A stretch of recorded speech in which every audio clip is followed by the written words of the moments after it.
I'm welded to this chair at the moment. Excellent. What have you been working on, Martin? Anything interesting or? Yeah, I had a film sound track and some audio design to do. So Nice. that's it. Well, we've got a good session as always. I keep saying this, but we keep getting good feedback, so I feel confident enough to say we've got another good session tonight, and it's all about UB40's most recent album, For the Many, and we're going to be going through the tracks. We've got some really interesting live tracks which were filmed in Birmingham at the 40th anniversary. Was that last year, Matt? No, the year before. Oh, Jesus, we're losing track of time. So we've got some. So we're going to play 3 or 4 tracks, live versions. We've got some videos. We've got some early demos. I think that's why Martin might be sat where he is. He's got some interesting sound bites to play for us. And as always, this is going live via Facebook and Twitter and Instagram, etc. It's going to go live for about 30 minutes, and then it'll switch over to the UB40 app. So if you are watching on regular social media channels, please download the app where you can ask questions, and we're going to be monitoring the app as closely as possible tonight. So if you've got a question for the guys specifically about the album For the Many or any of the tracks on that album, then please feel free to put them in and we'll try and get round to them as best possible. Jimmy, are you there? I am. Can you hear me? We can hear you, but we can't see you. Is that a good thing or a bad thing? You want to be able to see me. Hang on. Are you working on a background image? Is that the thing? Can you see me yet? No. Darkness. Should I be pressing on something? Yes. Camera? My own throat. So we can't see the other guests. Camera. Where's the camera? Bottom left-hand corner, it should be. I've got sound. Yeah, we can hear you, Jim. Hang on. Oh, yeah, got it. There we go. Yeah. Hey, that Winston. That's right, yes. I'm here and I'm holding a personal, what do they call it? A vigil to protect this sacred statue from any gammons who are going to piss up it. and it'd be an insult because they leave those Belgian collaborator beers around, like cans of beer around. So I'm protecting Winston from that. Okay. The graffiti defender. God bless him. God bless him. Well, I've got a feeling, Jimmy, as we talk about For the Many tonight, some of your political views might get aired this evening. Just a tad, although not just mine, you know. I mean, I think some of the most hard-hitting stuff has come from Earl, for instance. You know, he goes for it, doesn't he, Earl, when he decides to make a statement. He doesn't mess around, does he? I think we've got some interesting discussion points for sure. So, I think I wanted to start with Martin. He's got the merchandise in hand. And Martin, I wanted to ask you, I know you've touched on it in previous weeks, but your experience, you've sort of listed For the Many as being one of the albums that you've been most involved in the recording part of it and obviously playing it live. What's your experience in terms of recording and how much input did you have personally? Quite a bit, actually. It was one of the ones that I enjoyed the most, but I think because I was there from the start with almost the start, Jimmy and Earl and Tony put the backing tracks together. I wasn't there for that, but after that I was there pretty much from the start, but not because we went into the studio. It's because the album was mainly recorded whilst we were on the road, a lot of it. So I was the one carrying around the studio, a portable recording system. So Robin and Norman, would get together and say, "Oh, can you bring the backing tracks around?" Or Jimmy would say, "Oh, can I revisit that track and have a listen to it?" And he'd want to do some stuff, hi-hats or whatever, around at Earl's house. So Jimmy came there.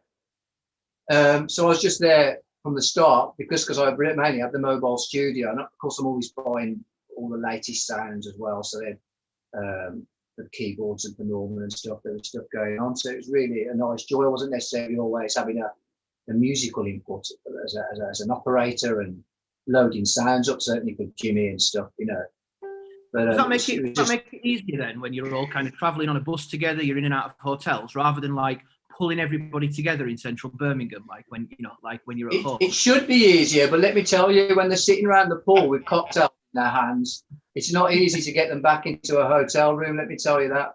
Who, us? We wouldn't do a thing like that, would we?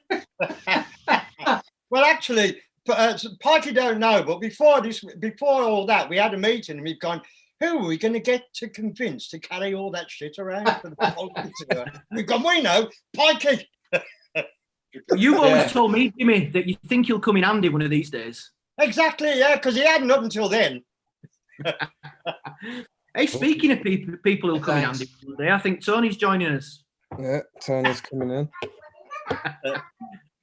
in. Jimmy, a question for you. What made you want to go back to your roots on this album? Because there was a lot of talk before its release that it was going to sound like earlier stuff. Why was that conscious decision made by the band? I think it's because it's what we know best, in the end. I think for me, I mean, when it came down to putting songs on, that's a different kettle of fish. But musically, what I know best, and I think what other members know best as well, is what formed our opinions in the first place about music when we were teenagers and made us want to be in a band in the first place. Sometimes it makes sense to stick to your strengths. Yeah, and did you try and emulate? Obviously, if you're saying it's going to sound like our early stuff, did you guys go back and start listening to Signing Off and Present Arms and the earlier albums to try and take influence? Then we got them all back. You can find anything on YouTube these days. So we were just like reliving, old dubs from King Tubby and Black Uhuru, and there was all kinds of, and like really more obscure stuff. Albums like 2/7's Clash and Fred Locks and stuff like that, which was with the more rootsier side, which was something that influenced me and Earl most because we're of a similar age, and Tony as well, having a look at it on the screen there. We're all coming from that kind of that sort of formative years of early dub and roots and all that kind of stuff. And also, do you think it was coming off of the back of the previous album, Getting Over the Storm, and thinking that you tried something a little bit different there, so it might have been a good idea to go back to your core? Well, to be honest, Getting Over the Storm to me was a reggae album, so I think that there was, quite a traditional sound to that as well. So I think really the difference with Getting Over the Storm is the songs, that they were obviously of a genre that wasn't reggae, but in the end, we made reggae tunes out of them. So no, I wouldn't say that doing country tunes affected me personally in my approach. It's always exactly the same to achieve an authentic sound, I do think that we did consciously make a decision to be more dubby and to get back to doing stuff like we used to in the early 80s. We wanted to make an album that sounded like it could have come from early UB40. It was classic is what we were looking at, and possibly we made that decision in the light of some of the criticism that might have come from Getting Over the Storm. But as Jimmy said, Getting Over the Storm was a reggae album, without any doubt at all. It was a reggae album, but we did get some criticism from some corners saying that we'd gone country, etc. And I think we wanted to. It's only because they couldn't do it. Sorry, it's only because they can't do it. But I think we wanted to get back to doing a more dubby UB40, which is why most of the tracks have got several minutes of dub, extended dub, at the end of each song. It's going back to what we used to do in the old days and what we loved doing. Was it a conscious decision from the beginning to make it such a varied album, in as much as Norman has 2 or 3 tracks, Robin, you take lead on one of them, Duncan does a couple, Earl does a couple. I mean, you don't get many bands these days that have so many vocalists, and was that a plan from the beginning?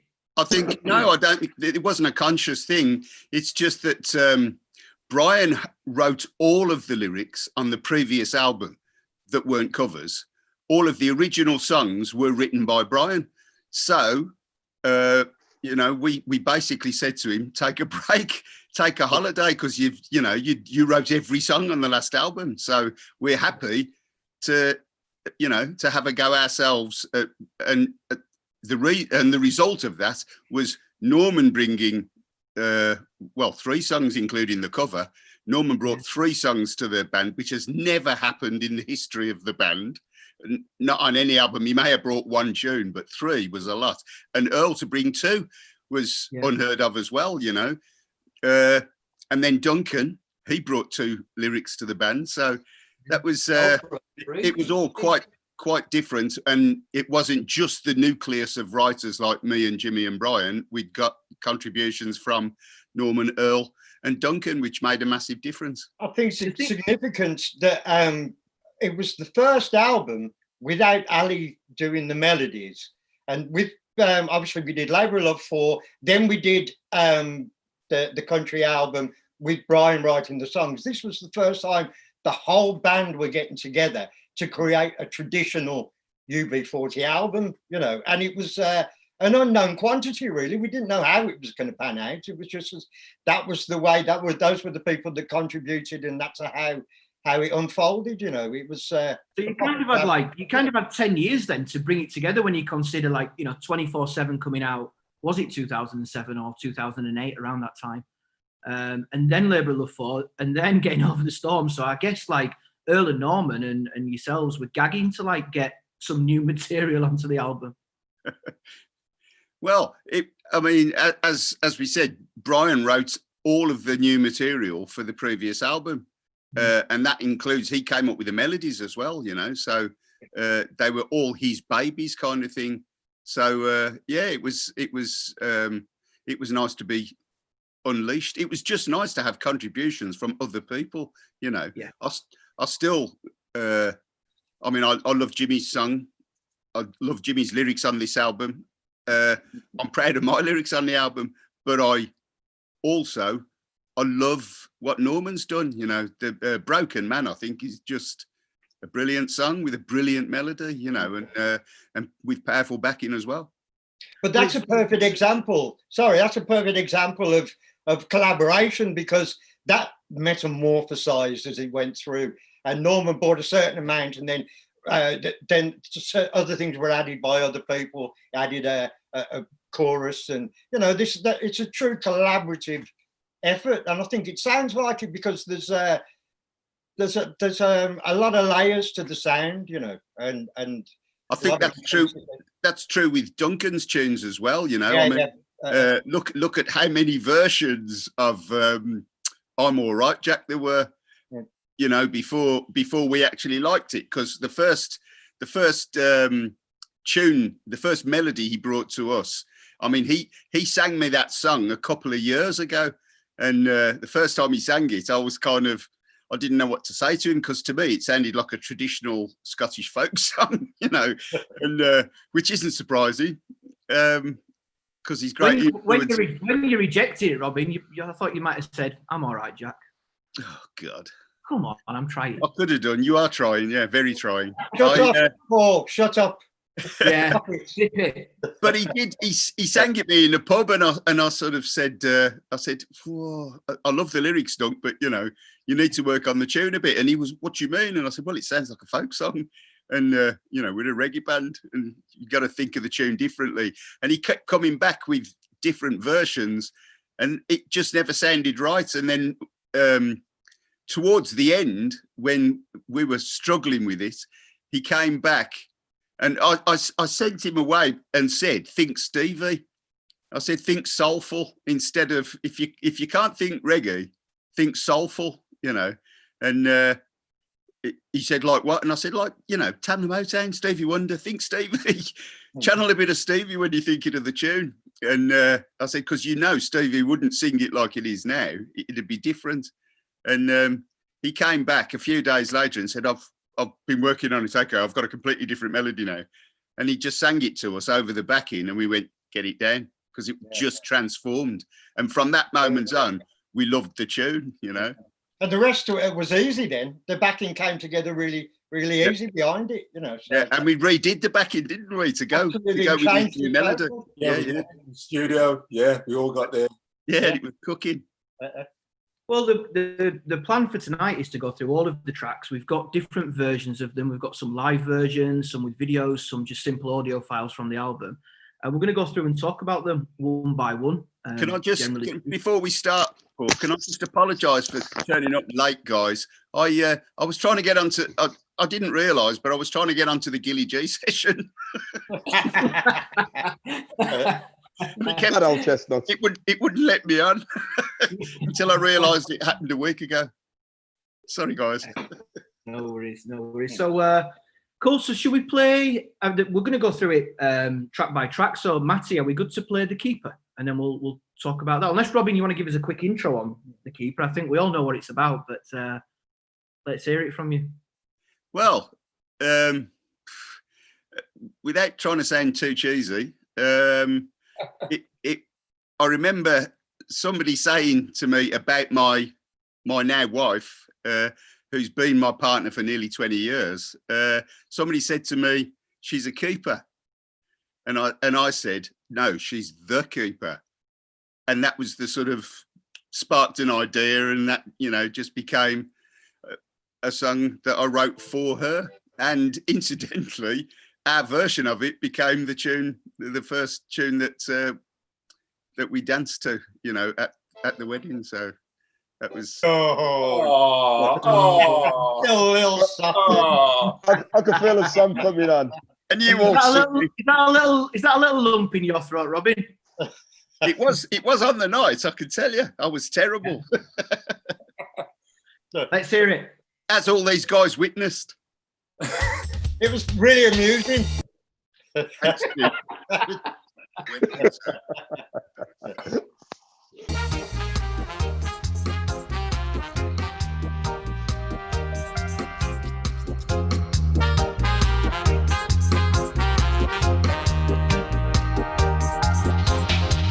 I kiss the hand that holds my heart, so tender its embrace. I kiss your eyes and read the love that's written on your face.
babe. I will be your shelter from the wind and rain.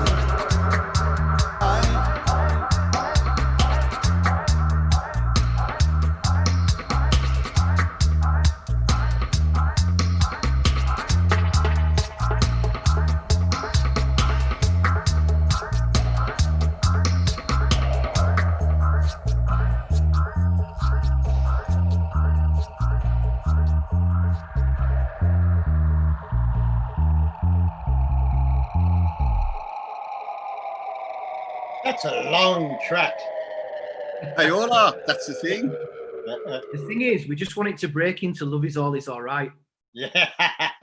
You know, I said, that was inspired, that was, and that was young Martin Meredith that came up with that idea.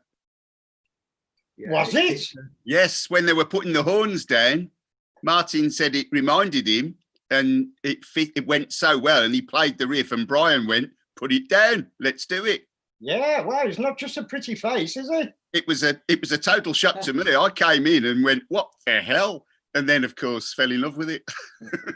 I think it's interesting about that track, and also about the band in general with production, is that we're always walking a fine line between a big sound, because we're a big band with a lot of people with brass and percussion, and still having space in the music, and that is the balancing act that we constantly have to deal with. And I think we did a pretty good job on that track. I think it's the only love song that's on the album as well? Well, You Haven't Called is pretty much, it's, well, unrequited love, I guess. Moonlight Lover, I guess it says in the title, but that's I suppose that's a... Could say it's about moonlight, I suppose. We've had just before we move on, we've had a question from Lorraine on the UB40 app, and that is: were there any other album title suggestions other than For the Many, or was it always going to be For the Many? I think there were other suggestions, but they were all obscene. Yeah. I can't think of any other non-obscene suggestion for the title of the album.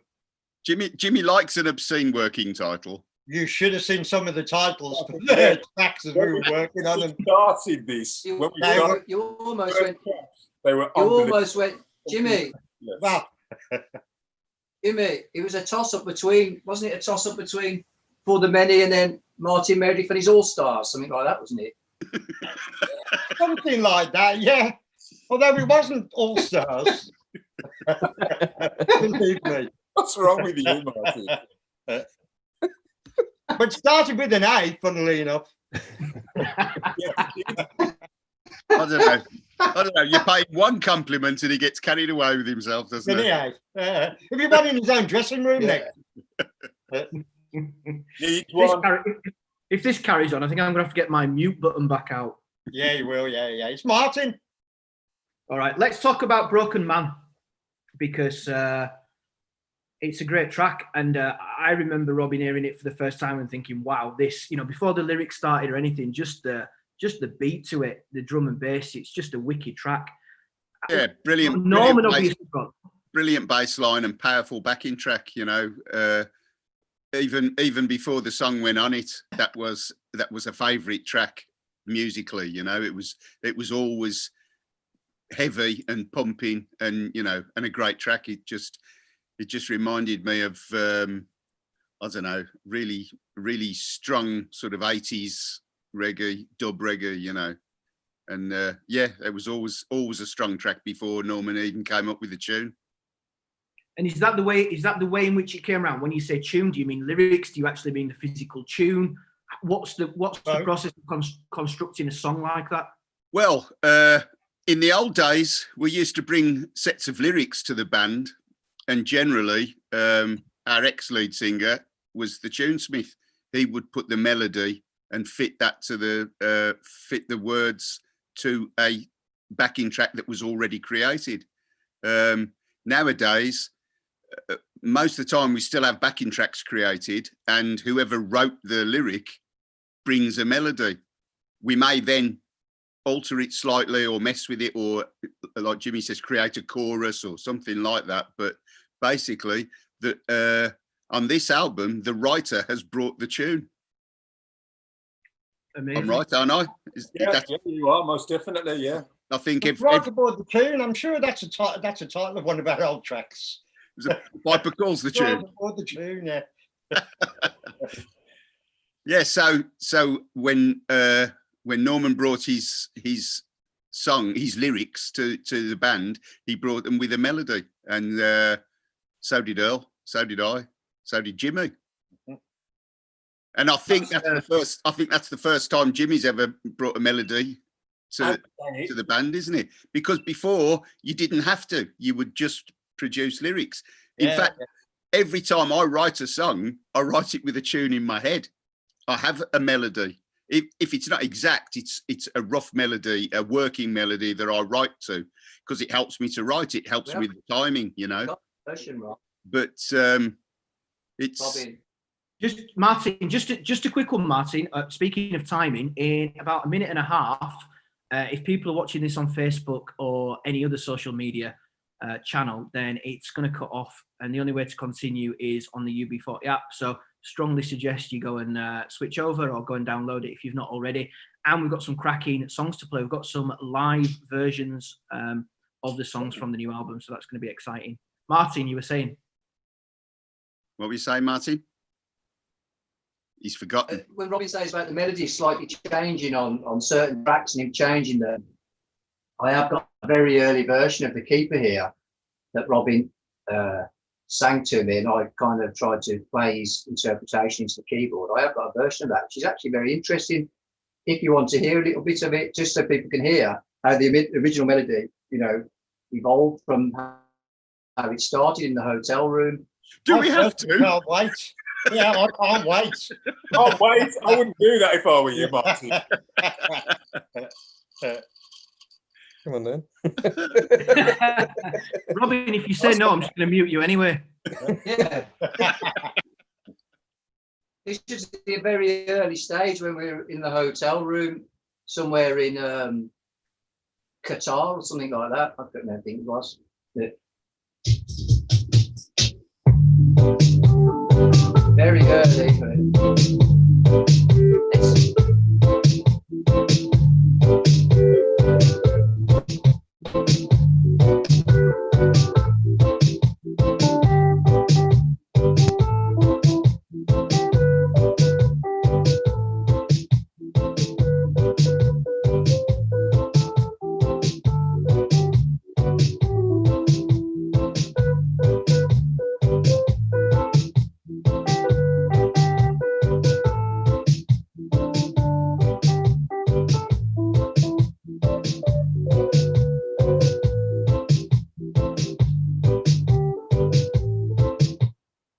so you can hear a slight variation, apart from the clumsy playing, of course, but it was just that Robbie didn't forget the idea of it, you know, and not, you know.